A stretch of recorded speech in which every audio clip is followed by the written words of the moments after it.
Dans le Pacifique, quelques jours après la visite du président Macron en Nouvelle-Calédonie, plus de 200 militaires et 18 milliards de francs pacifiques vont être investis sur le Caillou.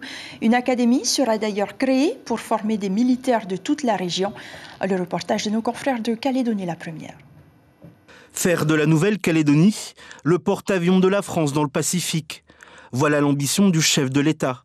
Avec le vote de la loi de programmation militaire à l'Assemblée nationale, le Caillou sera doté de navires de nouvelle génération pour assurer la souveraineté de la France dans la zone. Plus de 200 militaires sont attendus en Calédonie. Ce sont 18 milliards de francs qui seront investis directement sur le territoire. Parallèlement, sera créée à l'Assemblée nationale une mission sur l'axe Indo-Pacifique.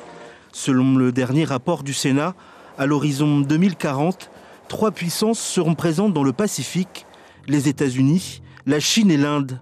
En 2040 toujours, l'Indo-Pacifique, ce sera 50% du PIB mondial et plus de 75% des réserves de matières premières critiques. D'ici la fin de l'année, un sommet entre ministres des armées de la région sera organisé à Nouméa. La France, via ses exercices militaires et ses missions Pégase, a déjà démontré sa capacité de frappe. La France, une puissance d'équilibre entre la Chine et les États-Unis, dixit le président de la République.